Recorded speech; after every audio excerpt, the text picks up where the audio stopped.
Boss ने मुझे कह दिया कि अगर तुम्हारे पास दिमाग होता तो तुम यहाँ पे नहीं होते। Same day I had resignation in the company. जो उन्होंने वो शब्द कहे, वो शब्द को मुझे गलत साबित करना था, इतना मेरे अंदर जुनून आ गया था। शायद आपके पास 1 रुपया नहीं हो, शायद आपके पास सब चीज़ें छूट जाए, सक्सेस पहले आपसे सब कुछ लेगी, उसके बाद आपको देगी। Today we are valuing around 110 crores। Hello everyone, myself Vineet Matlani, founder CEO Rudram Realty. Firstly, I want to thank Josh Talks for giving me a good opportunity कि मैं अपनी कहानी इस प्लेटफॉर्म पे बता पाऊँ। 10 साल पहले हमने ये जर्नी स्टार्ट की, बट ये जर्नी जिस तरीके से आज दिखाई जा रही है या कुछ जिस तरीके से आप मुझे देख पा रहे हैं वैसे नहीं थी। 10 साल पहले हमने ये स्टार्ट किया विदाउट एनी फंड, हमारे पास कुछ भी नहीं था एंड सिर्फ एक जोश था, एक जज्बा था, क्योंकि लाइफ में कुछ ऐसे इंसिडेंट्स हुए थे जिस चीज़ ने मुझे हमेशा प्रोत्साहन दिया, जिस चीज़ ने मुझे हमेशा पुश किया कि मैं एक स्टेप आगे लूँ और कुछ मेरे लिए कर पाऊँ। तो आज उसी ऊपर मैं आपको चर्चा करूँगा और आपको बताऊँगा। I belong to a Sindhi family, business family. Surat से बिलोंग करते हैं हम और काफ़ी अच्छे दिन थे वो। एंड जैसे कि बिजनेस फैमिली था तो बचपन से कुछ ना कुछ दिमाग में बिजनेस करने का हमेशा ख्याल आता था। हमारी सराउंडिंग वैसी थी, मेरे दोस्त वैसे थे जहाँ पे लोग सिर्फ बिजनेस डिस्कशन करते थे। तो यही कुछ दौरान में मैंने बचपन में कुछ काम स्टार्ट किया। मैंने पतंगे बेची, मैंने होली में कलर्स बेचे, गुब्बारे बेचे, थोड़ा बहुत इंटरेस्ट आने लगा। एक ख्याल है मेरे दिमाग में जिसने मुझे और जोश भरा और मुझे लगा कि नहीं, मुझे कुछ बिजनेस में करना चाहिए। एक दिन मैं मेरे काफ़ी अच्छे मित्र हैं उनके घर पे जा रहा था एंड जैसे मैं उनके घर पे गया, जैसे उन्होंने दरवाज़ा खोला तभी मैंने देखा उनके फादर, तभी नए नए 1000 रुपये के नोट आए थे और 1000 की गड्डी वो लेके अपने हाथ में इस तरीके से लहरा रहे थे। एंड तभी मुझे कुछ एक करंट आया, क्योंकि वो शायद वो दृश्य वो मेरे सामने इतना फ्रेश है, आज भी इतना फ्रेश है कि वहीं से मुझे करंट आया और मुझे लगा कि कुछ मुझे बिजनेस में करना चाहिए। बहरहाल लाइफ चलती रही, आगे हम लोग जाते रहे। मेरे फादर के काफ़ी लॉसेस हो गए बिजनेस में, हमें सूरत छोड़ के मुंबई आना पड़ा। मुंबई आने के बाद चीज़ें काफ़ी आसान नहीं थी, बहुत दिक्कतों से जाना पड़ा। एंड उसी दौरान भी मेरे दिमाग में यही चलता था कि कुछ करना है, कुछ बड़ा बनना है, नाम करना है। बट फैमिली सपोर्टिव नहीं थी बिजनेस में, वो लोग कहते थे कि आप बिजनेस नहीं कीजिए। फिर भी मेरे पॉकेट मनी के लिए मैं छोटे मोटे काम करता था, जैसे कि मोबाइल बेचना या गाड़ी बेचना। कॉलेज लाइफ कुछ ऐसी थी, काफ़ी अच्छा ब्राइट स्टूडेंट था मैं एंड पढ़ाई पे फोकस था, काफ़ी अच्छा परफॉर्मर भी था। इस वजह से मेरे एकेडमिकली काफ़ी मार्क्स भी अच्छे थे। अच्छी बड़ी कंपनीज में मुझे कॉलेज प्लेसमेंट मिला, बट मेरा इंटरेस्ट था बिजनेस। बट फैमिली का प्रेशर होने की वजह से मैंने यही सोचा कि स्टार्ट किया जाए, कुछ नौकरी में ही किया जाए, और मैंने इस तरीके से मेरी जर्नी स्टार्ट की। मैं कॉन्ट्रैक्ट मैन्युफैक्चरिंग यूनिट में था पार्ले जी के, वहाँ से मैंने शुरुआत किया मेरा प्रोफेशनल करियर। वहाँ पे 6-8 महीने काम करने से मुझे थोड़ा सा समझ में आया कि ये चीज़ मेरे लिए नहीं बनी। And then I move to HDFC life insurance में मैं काम करता था। मुंबई आया, मुंबई में काम किया, 1 साल काम किया। अगेन वो चीज़ इस तरीके से थी कि पहले दिन जब मैंने HDFC मैंने ज्वाइन किया तो मेरे बॉस थे जिनके वजह से मुझे पहले दिन पे ही रोना पड़ा ऑफिस में, because he was very harsh on me. एक नया बच्चा जब ही आता है उसको किस तरीके से ट्रीट किया जाता है, किस तरीके से बताया जाता है, लेकिन उस तरीका वो पर्टिकुलर प्रोफेशन में नहीं था। वो जो वर्टिकल में मैं था वो वर्टिकल में नहीं था।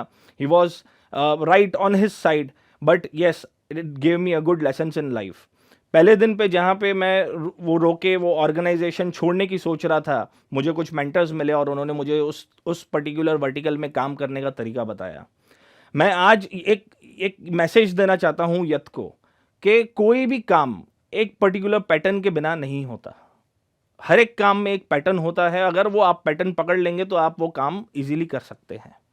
सेम वे गाइडेंस बहुत ज़रूरी होता है। जो मुझे गाइडेंस मिला उस वजह से मैंने उस कंपनी में प्रमोशंस लिए HDFC में, जहाँ पे मेरे बॉसेस फर्स्ट डे मेरे से नाराज़ थे।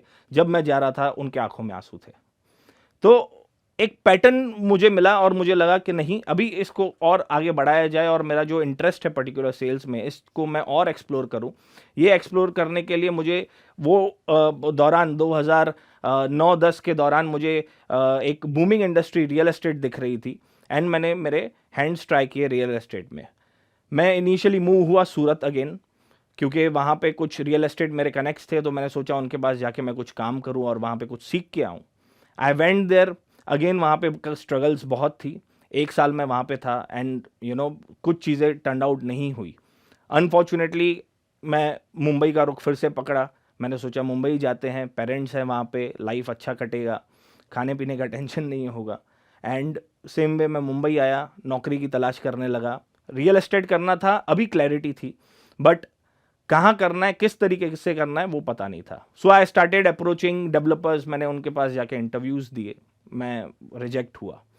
फाइनली एक मुझे अपॉर्चुनिटी मिली, एक अच्छी कंपनी है, उन्होंने मुझे अपॉर्चुनिटी दी, मैं रियल एस्टेट में आया, मेरी एंट्री हो गई एंड वो चीज़ को मैं एंजॉय करने लगा काफ़ी। रियल एस्टेट में मैंने कभी भी पैसे के लिए काम नहीं किया। मैंने हमेशा, मुझे एन्जॉयमेंट आता था, एक अलग किक आता था, एक अलग किक आज भी आता है। बेस्ड ऑन दैट मैं आज भी रियल एस्टेट कंटिन्यू करता हूँ। वो कंपनी में काम करते करते काफ़ी मज़ा आने लगा।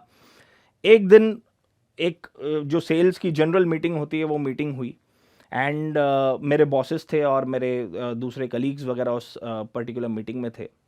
कुछ नोक-झोंक मेरे बॉस के साथ हो गई और मेरे बॉस ने मुझे कह दिया कि अगर तुम्हारे पास दिमाग होता तो तुम यहाँ पे नहीं होते। सो वो एक पॉइंट था जहाँ पे it was like a wake up call for me कि आपको लोग जब बेवकूफ़ समझते हैं, वही पॉइंट होती है जब आपको समझाना है कि आप बेवकूफ़ नहीं हो। आपने भी स्ट्रगल देखे लाइफ में, आपने भी काफ़ी मेहनत की और जो भी आप मुकाम पे आए, अपने मेहनत से आए। तो मुझे वहाँ पे लगा कि नहीं, अभी तो कुछ करना चाहिए, अभी ये हाई पॉइंट है जहाँ पे मुझे कुछ मेरा करना चाहिए। And same day I had resignation in the company. मैंने रेजिग्नेशन डाल दिया और मैं निकल गया वो कंपनी से। वो कंपनी से निकलने के बाद भी मुझे कभी ऐसा लगा नहीं कि मैंने क्यों रेजिग्नेशन डाला, वो गुस्सा था, ईगो था, बट जो उन्होंने वो शब्द कहे, वो शब्द को मुझे गलत साबित करना था। इतना मेरे अंदर जुनून आ गया था, इतना मेरे अंदर जोश आ गया था। मैं ये idea of real estate business की मैं मेरे कुछ अच्छे फ्रेंड्स से मैंने बात किया। उनको मैंने समझाया कि इस तरीके से हम कुछ वेंचर स्टार्ट कर सकते हैं। उन्होंने भरोसा नहीं दिखाया। फाइनली मेरे काफ़ी दूसरे अच्छे फ्रेंड है, वो मुझे उन्होंने सपोर्ट किया। उनका एक कंडीशन ये था कि विनीत, अगर तू पहले कुछ बिजनेस लेके आ सकता है कंपनी में, उसके बेसिस में मैं तेरे को फंड करूँगा। I said no issues. मेरे पास कुछ मेरे डेटाबेस था, कुछ कस्टमर्स थे। I started approaching them and initially 1.5 महीने के अंदर मैंने कंपनी में 10 लाख का रेवेन्यू बुक कर दिया।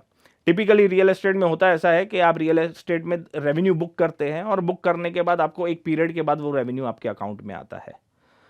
तो 10 लाख का जब रेवेन्यू मेरे पास बुक हो गया, तब मेरे वो फ्रेंड ने बाहर से 2 लाख रुपए लाके मुझे दिए और वहीं से हमारी रुद्रम की जर्नी स्टार्ट हुई। आज 10 साल कंप्लीट हो गए और मुझे बहुत खुशी होती है ये कहने के लिए और सबको बताने के लिए कि today we are valuing around 110 crore. 110 crore का हमारा वैल्यूएशन है कंपनी का। ये 110 करोड़ भी कैसे हुआ? 10 साल निकल गए। 10 साल में हर साल, हर महीने कुछ ना कुछ हमारे पास चैलेंज थे। वो चैलेंज हमने ओवरकम किए, कंपनी बनाया, आगे बढ़े। अब हमको अच्छे टैलेंट, अच्छा रिसोर्स चाहिए था। हमने और कुछ अच्छे प्रोफेशनल से बात किया। हमारे कुछ अच्छे फ्रेंड्स हैं अच्छे बड़े पोजीशन पे, उनसे बात किया कि आप आइए हमारे कंपनी में ज्वाइन कीजिए। हम साथ में एक कंपनी बनाते हैं, एक बड़ा कुछ कॉन्ग्लोमरेट बनाते हैं। बट समहाउ लोगों ने ट्रस्ट नहीं दिखाया। अगेन उन्होंने कहा कि Rudram is not a brand. So again that was a kick for me to take this particular challenge and make Rudram as a brand. तो हमने उस तरीके से उसको काम करना स्टार्ट किया एंड कंपनी को आज एक ये मकाम पे पहुंचा है जहां पे रुद्रम मुंबई मार्केट में जाना जाता है। और मार्केट में यही भी कहा जाता है कि अगर ट्रेनिंग लेनी है रियल एस्टेट में तो आप रुद्रम से लीजिए। We are a school of real estate today in Mumbai. So मैं यही कहना चाहूँगा कि दोस्तों, फेलियर्स तो आएंगे। फेलियर्स को किस तरीके से आप लेते हैं अपने ऊपर, आप पॉजिटिवली लेते हैं, नेगेटिवली लेते हैं, उसको एंथुजियास्टिकली लेते हैं और कितने टाइम तक लेते हैं। कई बार ऐसा होता है कि कोई लोग हमें कुछ कह देते हैं और हम सुन के उनसे 2 दिन या 3 दिन या 10 दिन के लिए उनसे खफा रहते हैं या वो जोश में काम करते हैं, बट उसके बाद हम काम नहीं कर सकते। अगर आपको कुछ भी आपके लाइफ में करना है, उसके लिए आपको एक प्रिंसिपल लेना पड़ेगा वो है टिके रहना पड़ेगा। टिके रहना बहुत इंपॉर्टेंट है। कोई भी इंडस्ट्री में अगर आप काम कर रहे हैं, किसी भी चीज़ में आप काम कर रहे हैं, you have to be on the pitch. आपको वो पिच पे खड़े रहना पड़ेगा। कंटिन्यू आपको लाइफ आपके ऊपर बाउंसर्स फेंकेगी, लेकिन वो बाउंसर्स आपको टैकल करने हैं, उनको फेस करना है, उनसे छुपना नहीं है। मुझे भी मेरे ग्रैंडफादर ने यही बोला था कि आप टिके रहना। आप कुछ भी करते हो उस चीज़ में आप पुराने बन जाओ और इतने उसके खिलाड़ी और इतने आप मंजे हुए खिलाड़ी बन जाओ कि कोई भी आपको वो चीज़ से हटा नहीं सके। आप सब जो भी कर रहे हैं आप उसमें डटे रहिए। नो मैटर वॉट, कितना बुरे दिन आ रहे हैं, शायद आपके पास 1 रुपया नहीं हो, शायद आपके पास सब चीज़ें छूट जाए, बिकॉज आप एक सिद्धांत पकड़ के चलिए कि सक्सेस पहले आपसे सब कुछ लेगी, उसके बाद आपको देगी। तो उसी रास्ते पे चलिए, टिके रहिए और अपना करियर बनाइए। Josh Talks is now a Spotify exclusive podcast. The audio version of our talks will be available only on Spotify. If you like this video and you like to listen to more inspiring stories like this, please follow the Josh Talks podcast only on Spotify. अगर आप इस talk के and तक पहुंच चुके हैं तो मैं आपको जोश टॉक्स का एक दूसरा रूप भी दिखाना चाहता हूं, जिससे मैं काफ़ी देर से जुड़ा हुआ हूं और मुझे बहुत बहुत ज़्यादा पसंद है कि वो क्या कर रहे हैं। जोश टॉक्स ने एक नया ऐप लॉन्च किया है जिसका नाम है जोश स्किल्स। अब वो नया नहीं रहा, काफ़ी टाइम से है, लाखों लोग उसको अब यूज़ करते हैं। और जोश स्किल्स पे आप अपनी ज़िंदगी के लिए कोर्सेज ढूंढ सकते हैं। वो कोर्स नहीं जो आपको physics, chemistry, commerce, business studies पढ़ाएंगे, वो कोर्सेज जो आपकी जिंदगी में आपको कैसे जीना चाहिए वो सिखाएंगे। मैंने खुद जो स्किल्स पे बहुत सारे कोर्सेज बनाए हैं, पब्लिक स्पीकिंग पे, इमोशनल क्राइसिस कैसे हैंडल किया जाए, अपनी पर्सनालिटी कैसे डेवलप की जाए। हर एक कोर्स में डेली क्विजेज हैं, एक्सरसाइजेज हैं, एक बहुत ही खूबसूरत कम्युनिटी है जो आपको सपोर्ट करेगी, आपको इंकरेज करेगी। आज ही डाउनलोड करें जोश स्किल्स का ऐप और उनके कोर्सेज एक्सप्लोर करके अपनी जिंदगी को आगे बढ़ाएं। Tell us what you think about this video and don't forget to like, share and subscribe.